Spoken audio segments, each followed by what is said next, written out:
Daqui, tenho aberto meus olhos para toda essa coisa maligna chamada de novo governo global, onde a lei marcial reinará, haverá apenas um líder. Mas, por favor, gostaria da sua opinião sobre o seguinte ponto. Quanto tempo você acha que levará esse governo para que esse governo se instale totalmente? Olha, o governo global já está instalado. Tá certo?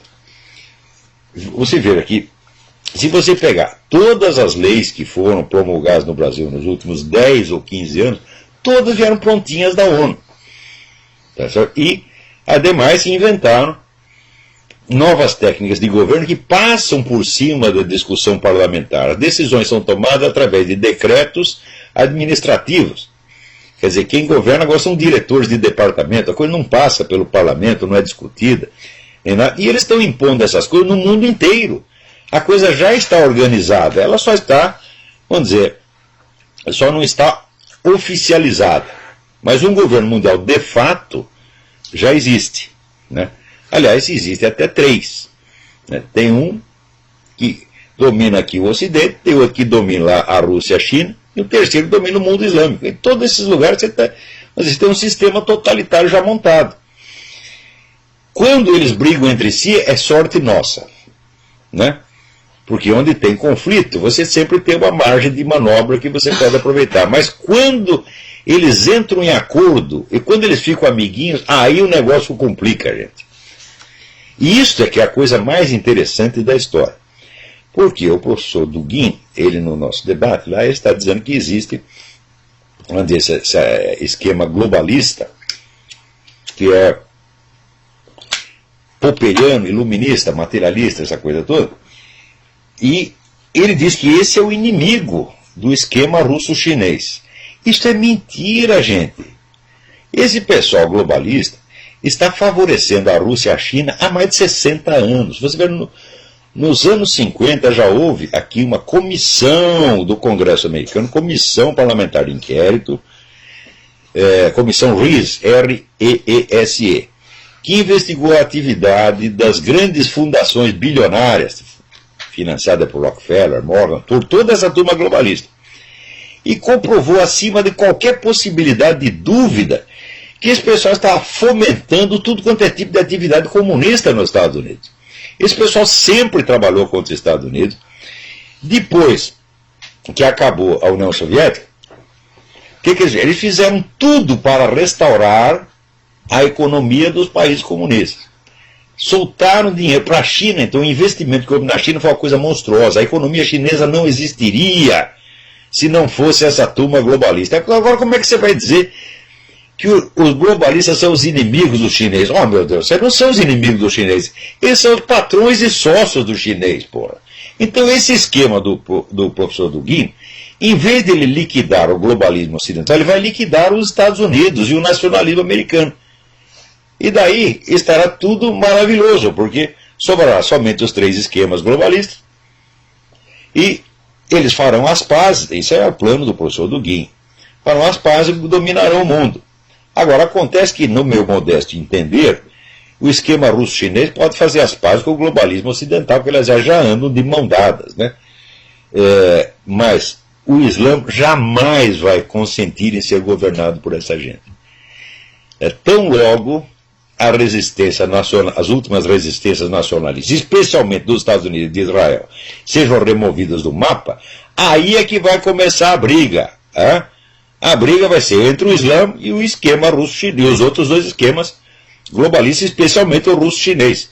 Se eles pensam que vão conseguir controlar o Islã, estão muito malucos. Hein? A maior da elite global para a destruição dos Estados Unidos. Muito bem, aí é um problema que é de uma ambiguidade, assim, de um caráter paradoxal, que deve fazer esses camaradas da nova ordem mundial perder o sono todos os dias. Porque, por um lado, eles têm que quebrar a soberania dos Estados Unidos e de Israel, que são os maiores obstáculos que existem à implantação de um governo mundial. Por exemplo, já expliquei aqui, se os Estados Unidos se submeterem ao Tribunal Penal Internacional, então pode vir um juiz da Suíça, da Alemanha, da Zâmbia, de Uganda, e mandar prender o presidente americano. Então acabou a soberania. Os americanos não podem aceitar isso. Então, por isso mesmo, o pessoal da nova ordem global entende que se não quebrar a espinha da soberania americana, não virá governo mundial, ou pelo menos não terá o poder que eles pretendem que tenha. Para quebrar a soberania, precisa quebrar a economia também. Só que tem o seguinte problema. Dos 3 esquemas globalistas que existem, que é esse esquema ocidental, o esquema russo-chinês e o esquema islâmico, o esquema ocidental só tem como base militar, como suporte militar, os próprios Estados Unidos. Então, eles querem quebrar a espinha do país, mas não podem quebrar por completo. Então, o que eles fazem? Fica fazendo esse jogo de morde e assopra. Né? Como é que eles vão sair dessa? Eu não sei. Eu não sou Nelson Rockefeller, não sou Jorge Soros, não tenho nada a ver com isso. Eles que se arrumem. Então, você vê a ambiguidade do que eles fazem. Então, por um lado, eles tinham que assegurar, vamos dizer, a segurança americana no Iraque. Fizeram isso. Tá certo? Mas, por outro lado, estão abrindo as portas dos Estados Unidos para a invasão islâmica. Não invasão de imigrantes. A invasão dos altos círculos. Esse pessoal muçulmano aqui está comprando todo mundo. É uma compra de consciência que já teve na história dos Estados Unidos. Leiam lá o livro The Muslim Mafia e vocês vão ver que não é pouca porcaria aquele negócio. Então, eles combatem os islâmicos num lugar do planeta e ajudam no outro. Esta ambiguidade é em parte calculada, mas em parte reflete apenas confusão, porque você pensa, né, para acreditar que existe assim, um poder secreto que controla tudo, o cara precisa ser muito trouxa. O que existe é grupos e pessoas que querem mandar em tudo e querem controlar tudo, mas eles não controlam sequer os seus próprios peidos. Você está entendendo? Ele está lá sentado segurando o peido sai. Isso já deve ter acontecido para os Rockefellers, para o George Soros, acontece até a mim, vocês viram que coisa, os meus peidos não me obedecem. Então, o que existe é a presunção de mandar no mundo. Então tem 3 grupos muito fortes, com muito dinheiro, querendo mandar no mundo. Agora, eles não agem de maneira coerente, eles erram. Né? Este plano, vamos dizer, dos Rockefellers, etc., já era para ter dado certo há muito tempo. Né? Eles calculavam que quando chegasse no ano 2000 já estaria tudo montado o governo mundial. E não está ainda, porra. Né? Então, eu acho que esse governo mundial será sempre um fracasso. É que nem aquele rapaz que outro dia no Chile desembarcou lá o David Rockefeller, já velhinho na cadeira de roda, um chileno. Falou, vai pra casa, filha da puta, nós não queremos seu governo mundial, vai a merda. Né? Aí, e ele dizia, o seu governo mundial vai falhar, vai fracassar. É claro que vai fracassar. Né? Todo projeto, vamos dizer, de poder excessivo, ele fracassa por definição. Júlio César fracassou, Alexandre o Grande fracassou, Stalin fracassou, Mao Tse Tung fracassou, Gengis Khan fracassou, Hitler fracassou, e esses caras vão fracassar também. Os 3 grupos, o russo, chinês, os islâmicos e essa turma do Rockefeller, vão todos falhar. Mas falando nisso, alguém me pede, né, como é que eu posso me informar melhor sobre esse negócio de nova ordem mundial. Né? Então, eu fiz aqui uma lista dos principais livros que as pessoas deveriam ler a respeito. Agora, peraí, a lista está cheia, está aqui. Sobre esse negócio de nova ordem mundial, todo mundo fala muita besteira no Brasil, porque as pessoas discutem no Brasil pelo imaginário, é uma coisa assim que passou pela cabeça delas. Eles não sabem que existe um treco chamado fato e outro treco chamado documento. Então fica tudo na base do achismo. Então aqui eu fiz uma seleção de 13 livros, sem cuja leitura o sujeito não pode abrir a boca para falar sobre o governo mundial. Isso aqui é o beabá, isso aqui, quer dizer, o estudo do assunto começa com esses 13 livros. O primeiro é o livro do H.G. Wells, Herbert George Wells, The Open Conspiracy, que é o livro clássico do projeto do governo mundial, elaborado já nos anos 30. Herbert George Wells era um cara importante nos círculos fabianos. O fabianismo é uma variante do socialismo que pretende implantar o socialismo não por meios revolucionários, mas através de medidas legislativas e burocráticas, que é exatamente o que está sendo feito no mundo.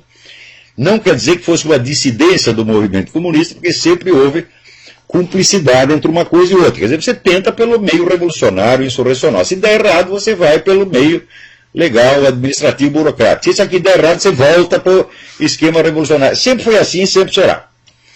Então, o projeto do governo mundial está lá exposto, não é a primeira exposição, mas é, vamos dizer, a primeira exposição total do projeto. Então, se você não leu nem o projeto, então não dá para você saber o que está acontecendo. Agora, se você lê o projeto e vê aqui, ó, o sujeito está dizendo que eles vão fazer isto, mais isso, mais isso, mais isso. Então você sabe que, pelo menos, como intenção, a coisa já existe. Portanto, não é uma hipótese. Tá? É uma declaração de intenções. O segundo documento fundamental é o livro do professor Carroll Quigley. Quigley escreve Q-U-I-G-L-E-Y, que se chama Tragedy and Hope, uma história do mundo no nosso tempo. O Carroll Quigley foi assessor de pessoas do tipo Rockefeller, não digo que fosse o Rockefeller, quer dizer, que são os grandes cérebros aí da nova ordem mundial, e ele conta no livro todo o projeto, como é que é, e ele apoia o projeto, tal como H.G. Wells. O Wells era um adepto do governo mundial, um formulador e grande adepto e apóstolo do governo mundial. O Carroll Quigley também. O Quigley só acha que, ele só não gosta que a coisa seja tão escondida. Na verdade, nunca foi totalmente escondida, é apenas discreto. E o Quigley acha que a coisa devia ser objeto de discussão em público. Ele diz, nós podemos enfrentar a discussão em público porque nós ganharemos a discussão. Então, o terceiro livro é o livro do G. Edward Griffin. Griffin escreve G-R-I-F-F-I-N. O livro se chama The Fearful Master, o Senhor Temível.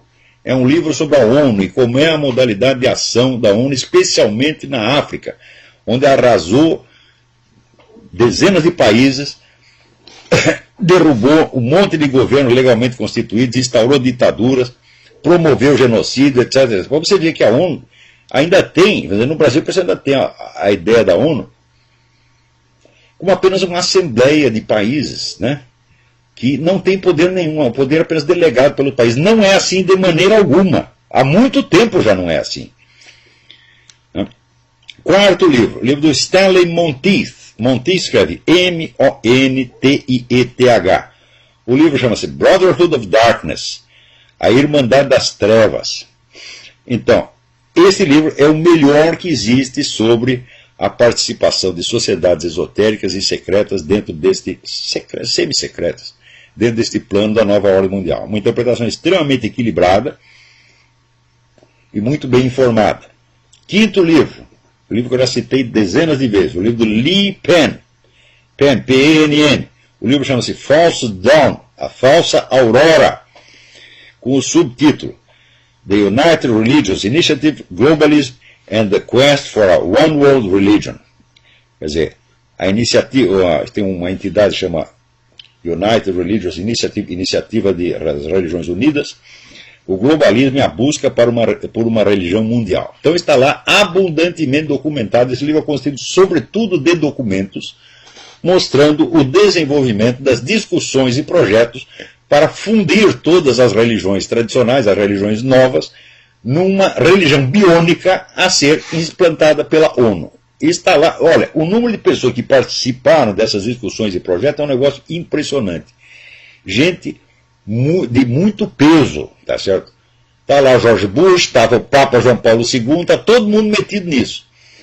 Aquilo que o Malachi Martin contou no livro The Windswept House, A Casa Batida pelo Vento, ele contou sob forma romanceada que a intervenção deste pessoal da religião global dentro da Igreja Católica, aquilo é tudo verdade. Ele escreveu sob forma de romance porque os personagens estavam vivos e poderiam processar. Então ele simplesmente trocou os nomes, mas já está publicada a lista de quem corresponde a quem, e quando você tem lá a lista, você vê que aquilo aconteceu mesmo. Sexto livro, o livro do Cliff Kincaid, é o homem do Accuracy in Media. O livro chama-se Global Bondage, Servidão Global, o plano das Nações Unidas para governar o mundo. Esse livro é mais centrado nas iniciativas mais recentes da União das Nações Unidas e complementa maravilhosamente o livro do Edward Griffin, The Fearful Master. Sétimo livro, outro livro do Cliff Kincaid, Global Taxes for World Government, Impostos Mundiais para o Governo Global. Ele mostra como está sendo construída a base econômica para o governo mundial. Isso não é hipótese, isso já está acontecendo, está abundantemente noticiado. As pessoas, como é simplesmente um projeto muito grande, é uma coisa que é discutida e coordenada e criticada por intelectuais de primeiro plano, por gente muito estudiosa. O cidadão comum está totalmente desaparelhado para isso, e significa o seguinte, que se o cidadão comum americano está desaparelhado, muito mais estão os intelectuais e formadores de opinião no Brasil. Digo para vocês, na universidade brasileira e em toda a mídia não tem uma pessoa capacitada para discutir este assunto, porque não leram nada. Se começar a ler, vão pegar essa listinha e começar, e daqui 3 meses vão estar aí pontificando sobre o assunto como se eu tivesse estudado durante 20 anos. Até parece que eu não conheço essa gente, né? Qualquer autor que eu cito, no dia seguinte tem 10 especialistas no assunto falando, né? Quer dizer, um me critica porque eu cito autores desconhecidos e o outro finge que conhecia. Porra, como é que dá para discutir com um macaco, gente? Não dá. 8º livro, o livro do E. Michael Jones, Libido Dominandi. É um termo latino de Santo Agostinho. Quer dizer, o desejo de domínio, né? A volúpia de poder, né? Com o subtítulo Sexual Liberation and Political Control. Então, mostrando como, pelo menos há 2 séculos, essas campanhas de liberação sexual estão sendo usadas para criar mais controle social. É um negócio que era do pão e circo, só que agora não é mais não é pão e circo, é buceta e circo. Você libera, né, o sexo e as pessoas, atrás do prazer, elas aceitam mais e mais e mais e mais controle estatal em cima delas. 9º livro, o livro do padre Paul Kramer, The Devil's Final Battle. É o livro que mostra a formação do poder mundial desde o ponto de vista da profecia de Fátima, que foi o acontecimento espiritual central do século XX. Então, vamos dizer, é a profecia de Fátima que nos fornece um ponto de vista unificado para você entender, vamos dizer, a unidade do processo. Então esse livro é absolutamente indispensável. 10º livro, livro do jornalista espanhol Daniel Stulin, The True Story of the Bilderberg Group. Quer dizer, o Bilderberg é um círculo, um clube de bilionários e pessoas altamente influentes que se reúne pelo menos uma vez por ano para fazer uma análise do estado do mundo e implementar os projetos de governo mundial. Até o Papa João Paulo II participou de reuniões do Bilderberg. E o Daniel Stulin, ele acompanhou essas reuniões durante 20 anos e fez pela primeira vez um apanhado unificado do que é o Bilderberg e qual é a sua verdadeira atuação no mundo. 11º título, Philip Darrell Collins e Paul David Collins. Collins é C-O-L-L-I-N-S. The Ascendancy of the Scientific Dictatorship. A função da ciência e da tecnologia na constituição do poder mundial. Um livro da mais alta importância. 12º livro, Hervé Rissan. Rissan escreve-se R-Y-S-S-E-N.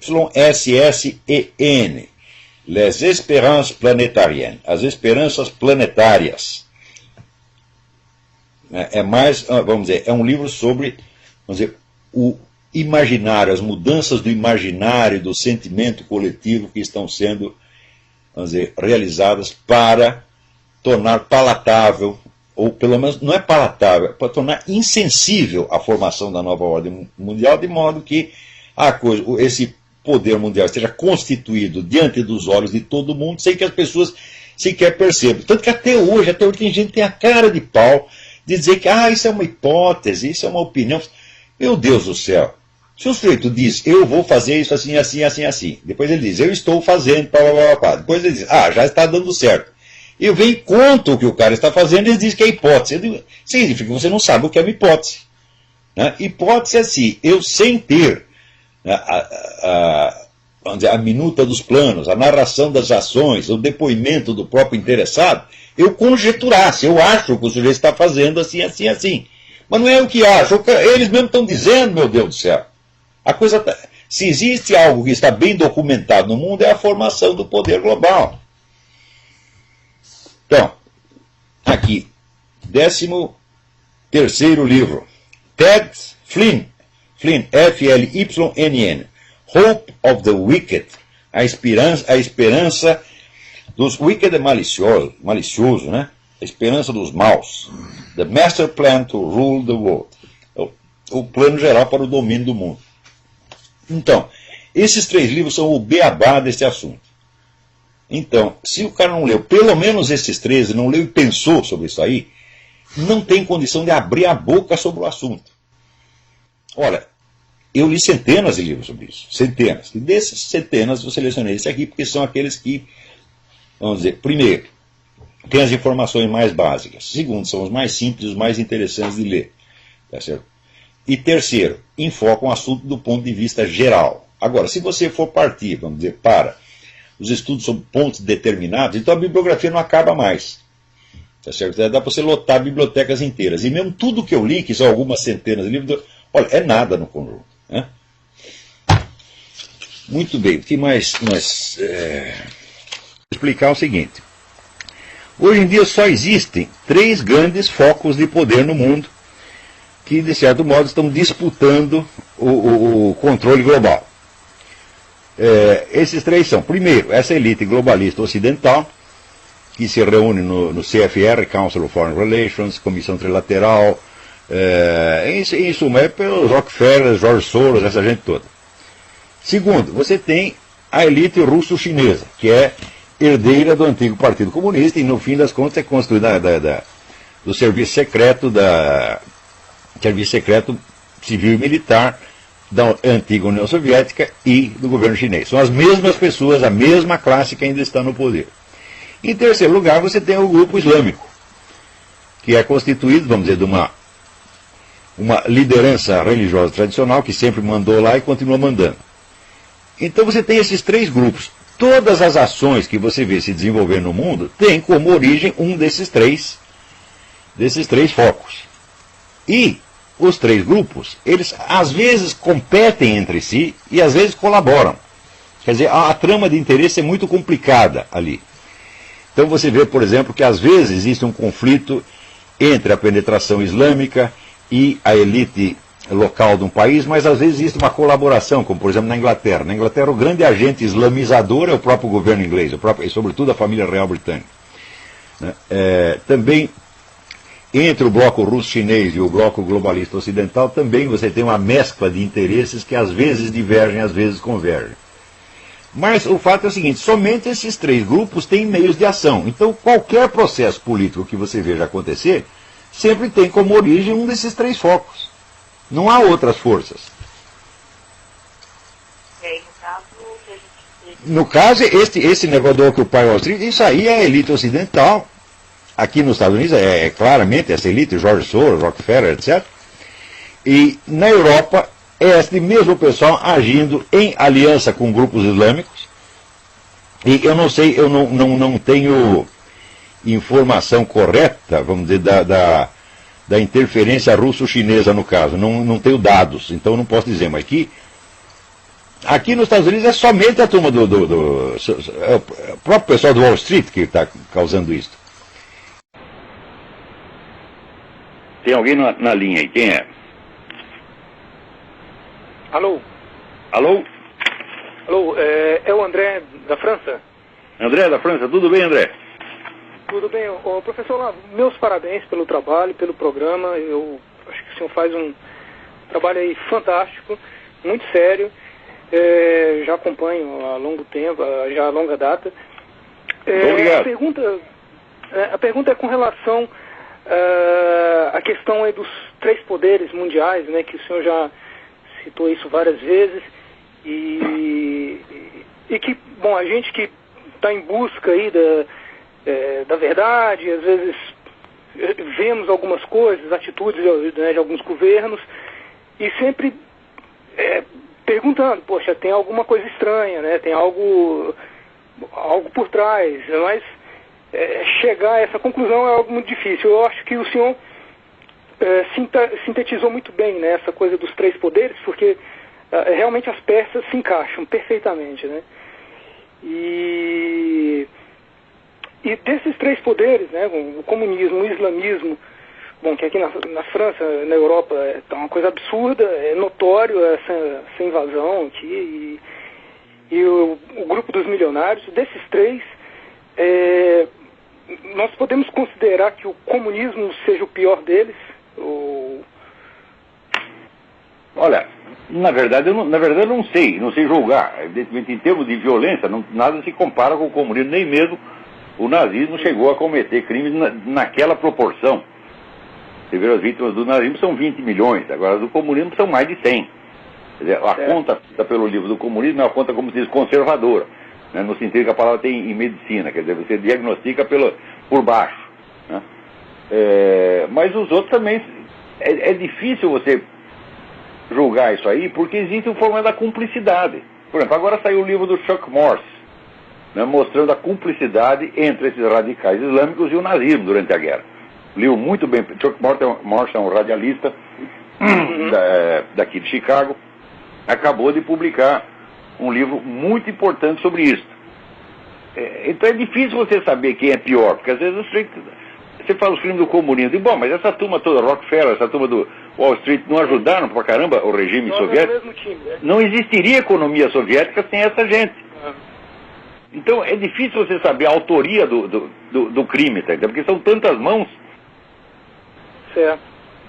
Agora, do outro lado, foi bom, a sua pergunta é muito oportuna, porque deixando de lado um pouco o comentário das coisas da semana, vamos voltar um pouco atrás. Você vê, depois da década de 90, surgiu um novo tipo de defensores da democracia. São os caras que querem espalhar a democracia pelo mundo, quer dizer, democracia e economia de livre mercado, e acham que isso é a fórmula infalível para tudo. Então eles querem espalhar isso para o mundo. Mas, para poder espalhar, é preciso reduzir esses elementos de democracia a um esquema formal que se adapte às mais variadas, que se adapte uniformemente às mais variadas circunstâncias culturais. Então, não pode passar valores culturais, não pode passar valores religiosos, tem que passar somente o esquema formal. Democracia parlamentar e economia de mercado. Então, o que é necessário fazer para isso? É necessário neutralizar os valores culturais que possam, evidentemente, obstaculizar o processo. Então inventaram um treco chamado multiculturalismo, que é para dissolver todas as fronteiras culturais e étnicas e misturar tudo. Né? Bom, acontece o seguinte, esses caras são tão espertos, eles são tão maravilhosos, né, que eles só adotaram isso nos países deles mesmos. Então eles fazem multiculturalismo nos seus países, não no país vizinho. Né? Então, resultado, as fronteiras nacionais só são dissolvidas no Ocidente. Vê se alguém dissolve fronteiras étnicas na China, ou no mundo islâmico, ou até mesmo na Rússia. Não dissolve coisíssima nenhuma. Então, nestas circunstâncias, esses gênios da nova ordem mundial, o que eles estão fazendo é o seguinte, eles estão destruindo apenas os seus próprios países e fomentando o avanço do comunismo e do radicalismo islâmico. Esses estão levando toda a vantagem. A longo prazo, eu acho, o globalismo ocidental vai ser neutralizado, porque ele está se liquidando a si mesmo, né? Ele implanta esse multiculturalismo, onde as minorias mais barulhentas acabam prevalecendo sobre a maioria nacional. Aqui nos Estados Unidos, você vê agora esse negócio dessa mesquita, aí, quer dizer, que é um assinte, né? Querem botar lá a mesquita e o presidente da República vai lá e apoia o negócio, embora 90% do país seja contra. Então a opinião da maioria não interessa mais, interessa somente a minoria barulhenta apoiada pelos grandes grupos. Tá certo? Então, desculpe, eu vou terminar a explicação para você ver onde é que isso vai dar. Então acontece que nessa circunstância, quem leva vantagem? Leva vantagem o grupo étnico que tenha mais firme identidade e que seja mais apegado à sua identidade, como são os muçulmanos. Você dissolve todas as identidades menos uma. Essa aí saiu ganhando. Então eu acho que a longo prazo o problema vai ser uma disputa entre o movimento comunista e o mundo islâmico. A nova ordem mundial terá acabado. Tá certo? E entre os dois, o mais forte é o Islã, a longo prazo. No contexto cultural, né? No contexto... O Islã progride, assim, de uma maneira amebiana, você está entendendo? Ele vai pegando pessoa por pessoa, sem fazer muita propaganda, sem fazer muito barulho, e a partir da hora que o sujeito entra no Islã, ele corta os contatos com os infiéis, ele não fala mais, ele não tem mais convivência. A pessoa socialmente desaparece e passa a integrar o grupo islâmico. E assim o negócio vai crescendo invisivelmente numa velocidade assombrosa. E isso, mais aqui na Europa é o esquema islâmico, evidentemente. Aqui na Europa está uma coisa assim, tá caminhando a passos largos, né? É impressionante, é absurdo. Eu lembro de um programa, já há alguns meses que eu vi um programa aqui na França, e tinha um deputado suíço.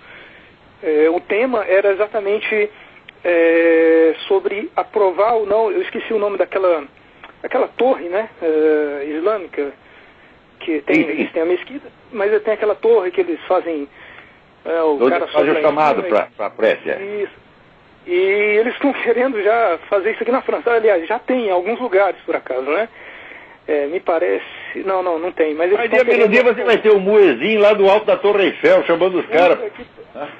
É impressionante. E aí, esse mesmo deputado, ele comentou, porque no mesmo período, eles estavam querendo aprovar a lei na Itália para tirar os crucifixos, né? E ele falou assim, puta que pariu, não é possível, é o fim da nossa civilização, né?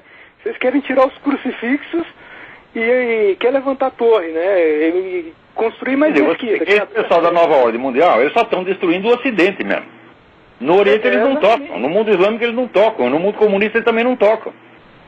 Aliás, até ajudam. Você vê, agora a China, essa semana se noticiou, a China, que era a terceira economia do mundo, passou na frente do Japão e é a segunda agora. E os americanos botando dinheiro lá. Né? Então eles estão ajudando eles. Né? Aqui, por exemplo, os muçulmanos têm todas as vantagens. Você não pode fazer uma pregação. Tem universidades, cidades inteiras, onde você não pode fazer a pregação cristã, que você vai preso. Agora, a pregação islâmica pode. Na Inglaterra é a mesma coisa, quer dizer, são leis que protegem. Né? Veja, eles dizem que eles querem dissolver as identidades culturais. Não, eles só querem dissolver a nossa. Contra a identidade muçulmana. A identidade muçulmana, ao contrário, eles reforçam. Isso é premeditado. Porque se você vê a ação das taricas são organizações esotéricas islâmicas, que se expandem formidavelmente entre as elites.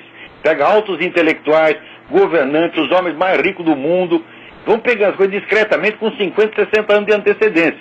Como fizeram com o Príncipe Charles. O Príncipe Charles é um obediente discípulo de um sheik islâmico. Tá certo? Então, mas eles começaram aqui 50 anos atrás. Quando o pessoal vê o efeito externo, não sabe de onde aquilo apareceu. Inclusive essa coisa toda de nova ordem mundial, o pessoal pensa que é uma coisa que está acontecendo espontaneamente, graças à expansão dos mercados.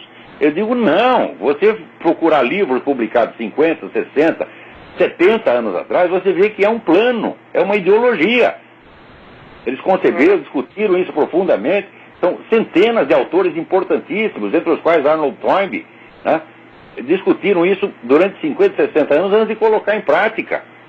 E quando coloca esse discurso ideológico, né, por exemplo, a dissolução da família, isso é uma coisa que foi discutida 60, 80 anos atrás.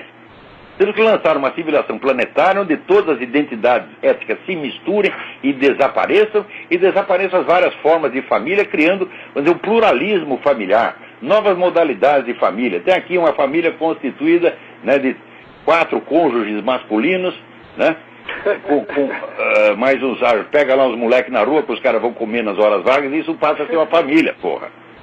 Quer dizer, a aceitação da pedofilia como família é uma coisa que você pode contar. Isso aí vai ser logo, em 5 ou 6 anos, isso vai estar implantado. O sujeito casa lá com uma menininha de 5 anos. E casamento entre espécies. A hora que for dissolvida a noção de casamento, que a noção de casamento gay, como eu já demonstrei num artigo que eu publiquei outro dia, o casamento gay não é feito para favorecer gay, é feito para dissolver o direito de família. Porque todo o direito de família universal, ele é baseado num negócio que é a diferença de papéis sexuais definidos. Entre 2 homens, pergunto eu, vai na hora de casar, pergunta, quem come quem? Você dá e você come, os 2 dão, os 2 comem, ou os 2 só dão e tem que dar para um terceiro? Não dá para definir isso aí. Então isso quer dizer que a simples noção de matrimônio vai para as pucuias. Quer dizer, qualquer associação entre seres humanos vai ser denominada matrimônio. eu faço uma associação comercial com o sujeito. Olha, eu não como você, você não me come, nós estamos aqui só para ganhar dinheiro. Mas nós vamos chamar de matrimônio porque nos convém. Nada pode impedir que você faça isso, né?